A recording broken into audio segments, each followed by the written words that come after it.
लक्ष्मी का अपने घर में पूरा दबदबा था। हिटलर की तरह वो सारा काम अपने पति और बेटे से करवाती। धीरे धीरे उसके पति की तबीयत खराब रहने लगी। सुनो जी, अब आप बुजुर्ग हो गए हो, काम में भी अब हाथ आपके फुर्ती से नहीं चलते। अरे भाग्यवान, भगवान से डर। तुझसे मैंने शादी अपने इकलौते बेटे के अच्छे पालन पोषण के लिए की थी, लेकिन तूने तो उसका बेड़ा गर्क कर दिया। मैंने क्या किया?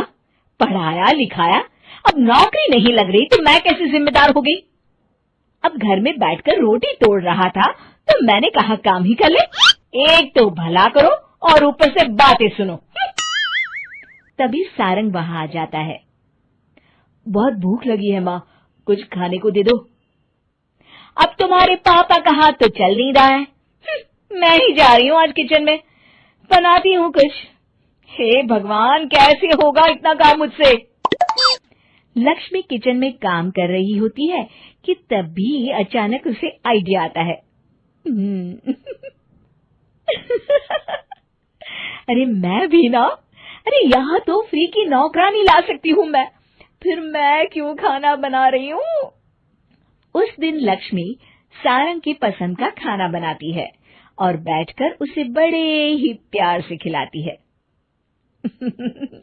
खा ले बेटा, खा ले, पेट भर के खा ले। अरे रुक, मैं तेरे लिए ना गर्मा गर्म रोटियां लाती हूँ। सारंग और उसके पिता एक दूसरे की ओर बड़े ही हैरानी से देखते हैं। बेटा सारंग, जरूर दाल में कुछ काला है, वरना ये औरत तो हमें बासी खाना भी सुकून से ना खाने दे। सुनील की बात लक्ष्मी सुन लेती है और जोर जोर से चिल्लाने लगती है। अरे हाँ, भलाई का तो जमाना ही नहीं रहा। एक तो आग में खुद को जलाकर तुम लोगों के लिए खाना बना रही हूँ और ऊपर से तुम्हें दाल काली लग रही है। अरे माँ, पिताजी का ये मतलब नहीं था, तुम बुरा मत मानो। अरे हाँ बेटा, तू कहता है तो मान लेती हूँ। लक्ष्मी सारंग के पास बड़े ही प्यार से बैठ जाती है और फिर कहती है, बेटा मैंने ना तेरी शादी करने की सोच ली है। अब तेरे पिताजी के हाथ भी नहीं चलते तो सोच रही हूँ तेरे लिए बीवी ले आऊं। अब पता नहीं ना मैं भी कब मर जाऊं। अब ऐसे भाग्य भी कहाँ है हमारे। क्या कहा? अरे हाँ, तुम तो चाहते ही हो कि मैं मर जाऊं, लेकिन मैं अपनी प्यारी बहू का चेहरा देखे बिना नहीं मरूंगी। हाँ माँ, शादी तो मैं कर लूं, लेकिन मैं नौकरी नहीं करता, फिर कोई क्यों देगा मुझे अपनी बेटी? अरे क्यों नहीं देगा बेटी? इतना बड़ा घर, खेल खलियान है, किस चीज की कमी है हमारे पास? जो आएगी राज करेगी, राज। हम तो ना कर पाए राज, ये बोलो कि एक और नौकर तुम्हारे पास आ जाएगा। मैं कहती हूँ चुप हो जाओ। अरे खुद के घर का खाना बनाएगी तो क्या नौकरानी हो जाएगी? अब तुमसे तो किचन का काम होता नहीं, तो कोई तो करेगा ना। ठीक है माँ, तुम जैसा सही समझो बस।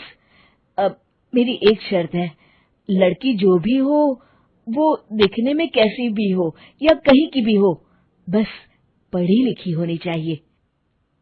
अरे हाँ, ला देंगे पढ़ी लिखी बेटा, मैंने कौन सा काम करवाना है उससे। हाँ। और फिर एक दिन पास के गांव की ही रति से सारंग की शादी हो जाती है। रति दिखने में बहुत ही सुंदर थी, साथ ही साथ काफी पढ़ी लिखी थी। रति को लक्ष्मी के सौतेले होने की बात पता नहीं थी। शुरू में जब रति ने सारंग को घर का काम करते देखा तो हैरान रह गई। अरे ये तो अच्छी बात है कि आप घर का काम करते हैं, लेकिन मैं तो घर में ही हूं ना, आप क्यों कर रहे हैं जी? जाइए आप नौकरी के लिए अप्लाई कीजिए ना। तभी लक्ष्मी वहां आ जाती है। अरे रति बहू, करने दे उसे काम। और हाँ, मेरे घर के कुछ नियम है, कायदे हैं, यहाँ बीच में ना ही बोलो तो तुम्हारे लिए अच्छा होगा। रति को लक्ष्मी की बात कुछ अजीब सी लगती है। वो समझ नहीं पाती है कि वो ऐसा व्यवहार क्यों कर रही है, लेकिन उसे लक्ष्मी के सौतेले होने के बारे में कुछ पता नहीं चलता है। फिर एक दिन तो हद ही हो जाती है।